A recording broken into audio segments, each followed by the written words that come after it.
अस्सलामुअलैकुम वरहमतुल्लाह। आज हम बात करने वाले एक पीसी बिल्ड करने के लिए कौन से पार्ट इंपॉर्टेंट होते हैं। पहला पार्ट सीपीयू, दूसरा पार्ट मदरबोर्ड, तीसरा पार्ट रैम, चौथा पार्ट स्टोरेज, पांचवा पार्ट कैबिनेट, छठा पार्ट पीएसयू पावर सप्लाई, सातवां पार्ट मॉनिटर, आठवां पार्ट कीबोर्ड, नौवां पार्ट माउस और 10वां पार्ट ग्राफिक कार्ड। पहला पार्ट सीपीयू के अंदर दो कंपनी है, इंटेल और एएमडी। इंटेल और एएमडी, इंटेल के अंदर जो है तो 13वीं जनरेशन चल रही है। 13वीं जनरेशन के अंदर 3100F से लेकर 3900K तक के सीपीयू हैं। और दूसरी जो कंपनी है वो एएमडी है। एएमडी के अंदर 7000 सीरीज चल रही है। 7000 सीरीज में 7500 से लेकर 7950X तक के सीपीयूज हैं।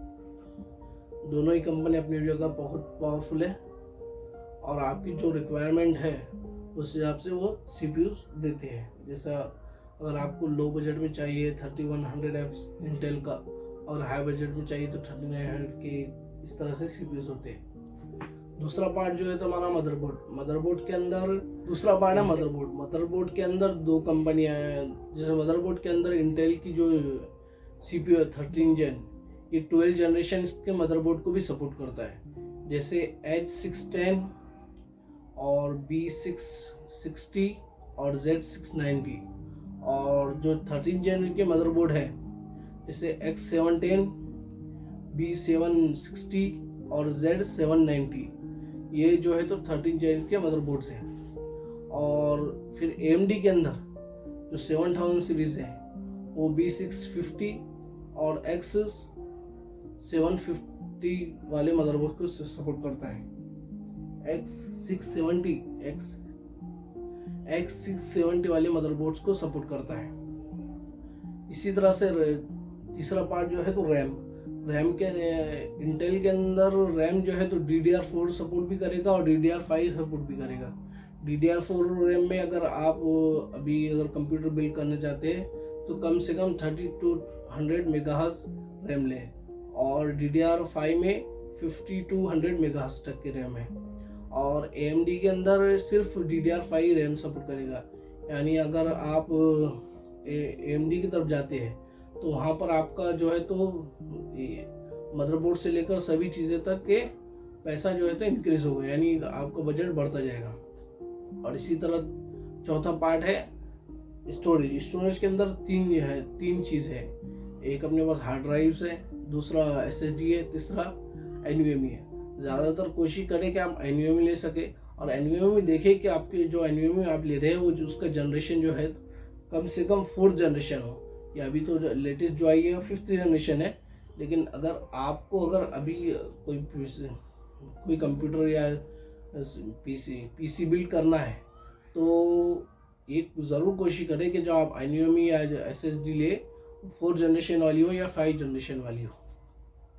इसी के साथ हमारा दूसरा अगला पार्ट है PSU पावर सप्लाई यूनिट के अंदर आपको कम से कम 700 से लेकर 800 वाट तक के पावर सप्लाई लेनी चाहिए। क्योंकि अगर आप आगे चल के अपग्रेड करते हैं तो आपको पावर सप्लाई अपग्रेड करने की जरूरत नहीं पड़ेगी। या ग्राफिक कार्ड बड़ा लगाते हैं तो उसकी वजह से आपको तकलीफ नहीं होगी। 100 वाट से लेकर 800 वाट तक के और कम से कम मैक्सिमम 1000 वाट तक के आपकी पावर सप्लाई ले।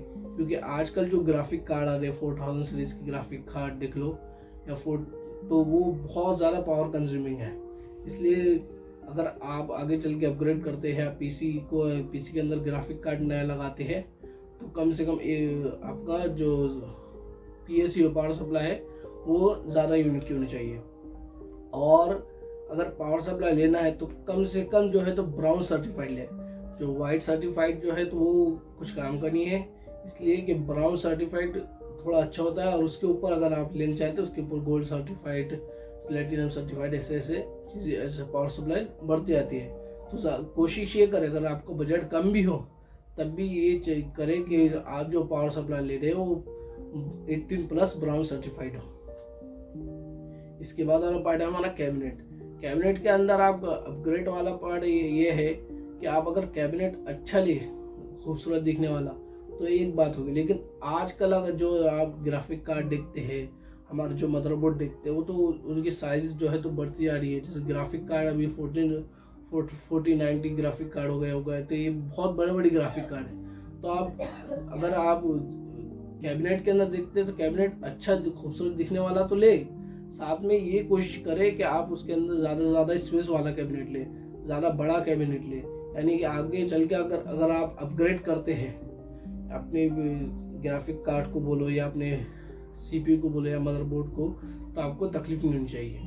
इसलिए कोशिश करें कि आप जो कैबिनेट ले रहे हैं वो अच्छा हो और जो है तो लंबा चलने वाला हो, और उसका अगर आप एयर फ्लो वाला सिस्टम बिठा रहे हैं तो उसका एयर फ्लो अच्छा हो। हमारा पार्ट है मॉनिटर। मॉनिटर के अंदर जो है तो आप कम से कम 1080p रेजोल्यूशन वाला मॉनिटर ले और उसका रिफ्रेश रेट ज़रूर चेक करें। यानी आप अगर मॉनिटर अभी की फ़िलहाल लेना चाहे तो 144 हर्ट्ज तक के अच्छा रिफ्रेश रेट आपको मिल जाएगा। इसलिए आपको जो गेमिंग वगैरह है उसके अंदर थोड़ा रिफ्रेश रेट के हिसाब से बहुत अच्छी होगी। इसलिए कोशिश करें कि आप जो मॉनिटर लें 144 हर्ट्ज से लेकर आगे तक के हों। इससे क्या होगा कि आपका जो गेमिंग होगी, आपका जो परफॉर्मेंस होगा या काम होगा वो थोड़ा स्पीड से होगा। अब अगला पार्ट है कीबोर्ड। कीबोर्ड के अंदर आप जो है तो कोशिश करें कि जो है तो महंगा वाला कीबोर्ड ले या अच्छे पैसे वाला कीबोर्ड ले। या आप पीसी बना रहे हो 30-40 हज़ार का, 50 हज़ार का या 1 लाख का, कितने का पीसी बना रहे हो, तो जो आपका कीबोर्ड है वो 100-200 वाला जो है तो वो एक्सपीरियंस नहीं देगा। आप अगर 1000, 1500 या 2000, 3000 तक के एक कीबोर्ड पर खर्च करते हैं तो आपको क्या है तो बहुत फ्यूचरिस्टिक लगेगा और आपकी गेमिंग वगैरह और आपका काम वगैरह बहुत जल्दी हो जाएगा। और इसी की तरह माउस भी थोड़ा अच्छी कंडीशन वाला ले कि आपका जो रिफ्रेश रेट है या आपका जो मॉनिटर का रिफ्रेश रेट है वो आसानी से सपोर्ट करे और उसका जो रिस्पांस टाइम हो वो कम हो। बहुत जल्दी वाला कार्ड के अंदर जो है तो AMD और NVIDIA की ग्राफिक कार्ड है।